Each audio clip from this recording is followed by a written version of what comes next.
Greetings, salutations, ladies and gentlemen. I'm Tony Torres, my co-host Tony Gonzalez, and this is TNT Film Review. Let's get into it.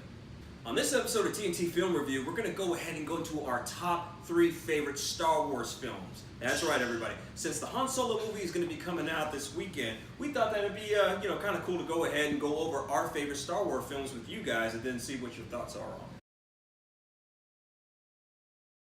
Alright, go ahead and starting it off with our number 3, the nitty and gritty. For myself personally, I have it as Empire Strikes Back. That being said, it's because it's so iconic, in my opinion, most iconic out of the entire franchise. One of the best plot twists in history, arguably. Oh, definitely. I mean, guys, if you don't know already, the whole Darth Vader and Luke, tango that goes on in there, guys, you definitely have to check it out. If you have not seen it. You're sleeping. Yeah. If you don't know by now. Yeah, I mean, come on. The movie's been out for, well over 3 decades, all right?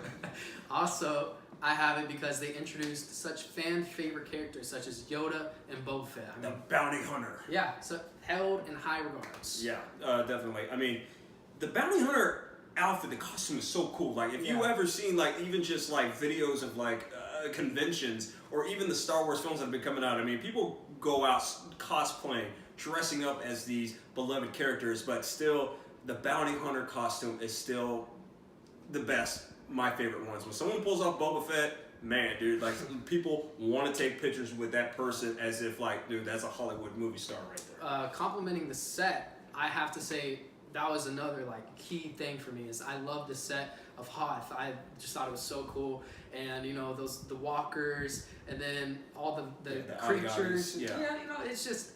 It's aesthetically really pleasing and really cool, especially for its time. Yeah, during that time too. I mean, there wasn't too many plot twist movies really that really kind of oh man, dude, what an ending. Empire Strikes Back has to be one of the first ones that really do that, and to get people to really converse about the movie to a point where Billy D. Williams had a hard time trying to go anywhere because of what he did to Han Solo in the film. Literally, there was a story where Billy D. Williams is on an airplane and the stewardess would not serve him because she told him no, because of what you did to Han. And Billy D. Williams is like, dude, it was a character that I played. That's how iconic that this movie is, and it definitely is up there with the films. Now, personally for me, at number 3, I'm going to go with Rogue One, A Star Wars Story. Really, because they took a gamble with a story that, he says that. But let me tell you what, you're not a true lover of Star Wars films because that one, it is a precursor to the very first Star Wars movie. If you don't love the very first Star Wars film, chances are you're not going to know what's happening in Rogue One. I mean, there were some people, like my co-host here, when he sees Darth Vader, he's like, wait a minute, Darth Vader's going to do it. What the hell's Darth Vader doing here? Yeah, because you need to see the very first movie. You can't just go off with the ones with Kylo Ren and... What a snooze. It's such a snooze. I fell asleep in the thing. Yeah. So boring. Because you do not have love for the very first film. But the thing is, for me, what captured me was these characters are not Jedis, okay? They are flawed characters. They're soldiers trying to fight a losing war. And I saw so much it kind of is reminiscent of what actual people in a war go through. You don't see that in other Star Wars films with these characters. They're, they have baggage, they have burdens, and that's what I liked about it. These heroes, they've done some bad things. I mean, but you don't get to see any of that in any other Star Wars films. All you see is people who, the most tragically flawed person in any of the films really is Han Solo. And even then it's okay, is he even really that bad of a guy? But with that film, I kind of felt it was more relatable, and I just thought the whole thing with that last scene with Darth Vader, you got to see why he is so feared and revered. I mean, you see it here and there, and even in Empire Strikes Back, but really, that one fight scene in that, hallway where, they're jumping onto the next ship, that right there, that is fantastic Darth Vader moment. But at least admit, this movie was so overhyped. In the previews, I was like, dude, this is going to be a good film. I get to the theater, I'm sitting there, and mind you, I had 8 hours of sleep, so I was good to go on sleep. It's not like I was tired. My brain automatically resorted to sleep because it was so bored. Alright guys, at number 2, my co-host and I both have The Last Jedi there on that mantle, and rightly so. I mean, I love this movie. It was very good. And not even just that, Disney is starting its own little new trilogy, and this is the second one. So it's kind of like the new Empire Strikes Back for this generation. Yeah. And what's really cool about it is they brought back Luke Skywalker. Yes, you saw him for those last silent seconds in The Force Awakens, but now you see him like, you know, re-immersed in the Luke Skywalker character, and it's really a jump from, you know, it feels like to me, light to dark in this one with how his character has developed in between all those decades. Yeah, so as you were saying, I really enjoyed the film. I thought that it was an unpredictable plot for myself as a moviegoer. I see a lot of films. I pride myself on seeing a plot and just guessing it all the way through and being 100% Yeah, on the movie dot. detective right here. Yeah. Anyways, I was way off. You go into the movie with questions hoping to be answered, and then you leave the theater saying, none of those were answered, and I have more. Yeah, I have more questions, like seriously. But the reason why you have more questions is because maybe it's the fact that the antagonist of Adam Driver playing Kylo Ren, he was so good. He's so complex. Oh yeah, his character arc is really well written Yes, out. I mean, he steals the movie. He really, really, really does. And, you know, I cannot wait to see the next film and how this character is going to go. But the movie itself, like I said, this generation's Empire Strikes Back.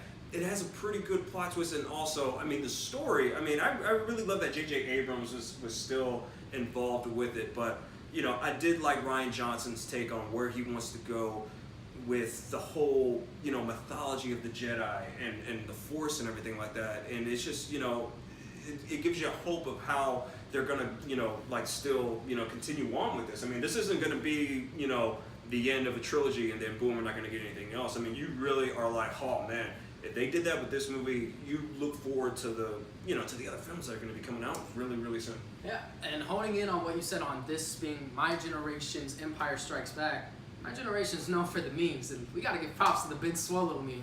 Boom, right there. Mm-hmm. Ben Swallow, 2017 meme of the year. I guess so. I mean, hey, we see all kinds of memes and all that. That one right there, gonna go ahead and admit, I don't know it, but hey, that's what this generation, they're all about that. Hey, Drake meme right there. I'm a big fan of that. So as long as there's a Drake meme for anything Star Wars related, hey, I'm on board with it.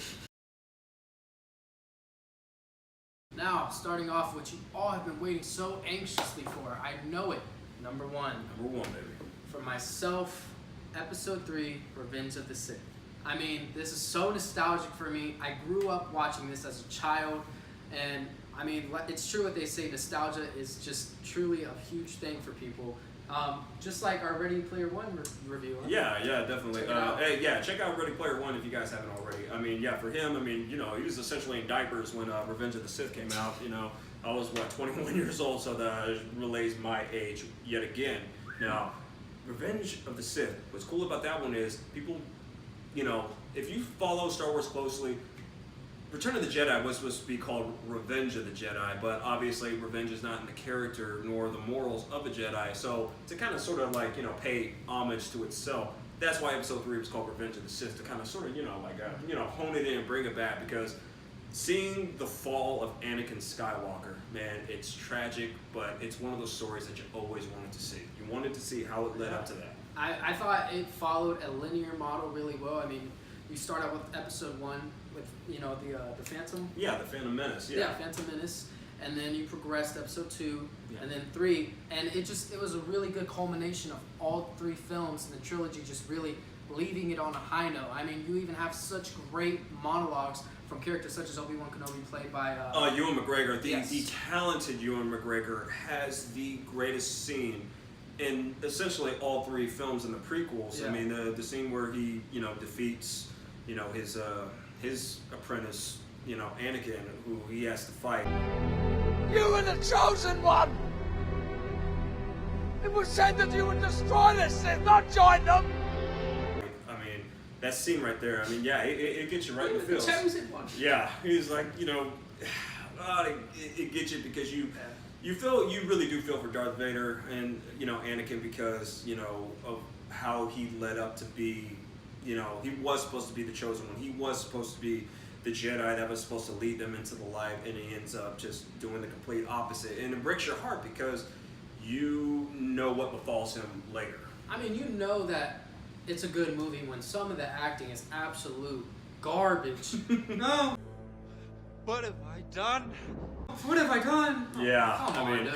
and it's still a great movie. Yeah, I mean, I can't put it in number one because essentially there was a couple of scenes, especially when he ultimately decides to go to the dark side. I was a little rushed. I was a little too quick. Yeah, he just like. I pledge myself to your teachings. I pledge myself to your teachers. Like, man, Samuel Jackson's not even. I don't think his body hit the floor yet on that top level. You know, from the power. You know, all that, and you're already just, man, you just gave up, dude. You just gave up way too easy. The other part is at the end when he done the entire Vader outfit, the whole Frankenstein thing. No!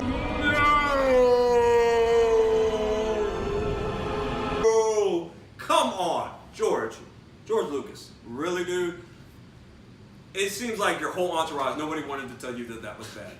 I mean, come on, dude. You gotta stop surrounding yourself with yes men and like, dude, grow a pair and just be like, dude, guys, what did you think? Oh, yeah, it was good. It was good, dude. The whole Frankenstein thing was awesome. It was terrific. Really, it was good. Oh man, you guys are the best. No, didn't work. All right, so what was your number one?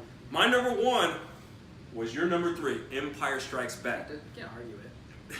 Guys, let me tell you what. It's probably, if not the greatest sequel of all time, it is definitely top three greatest sequels of all time in anybody's like top three list of anything when it comes to like great follow-ups. The thing is, for me, it was the plot twist of Darth Vader telling Luke that he was his father. No, I am your father.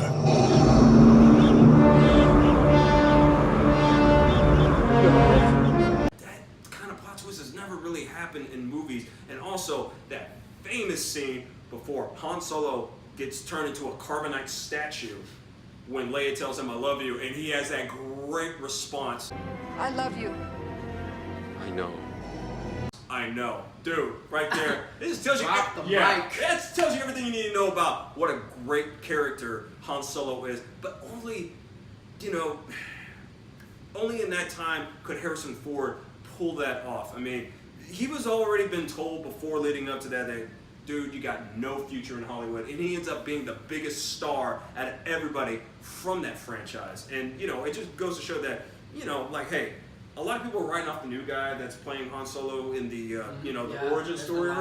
Yeah, because, some people are like, well, you can't be Harrison Ford. Yeah, no kidding, Jack.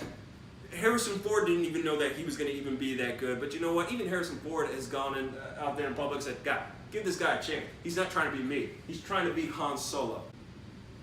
Well, that's going to be it for this episode of TNT Film Review. Please subscribe and like and leave a comment. And also follow us on our Instagram page, TNT Film Review, as well as our own personal Instagram accounts at TheTonyRenee. Pox.Tony. And also R by Franky. And big shout out for this beautiful Brian Cushing painting and gracing it in our video, as well as letting us record in his studio as always. Also, a special shout out to our amazing cameraman, Jayden Cardona. I'm going to have a link in the description to his page. Also, let us know what you thought. What is your top three Star Wars films? Yeah, definitely. We always like to hear people's feedback and everything like that. Because that's not always going to be everybody's favorite. But thank you again, and we'll see you next time.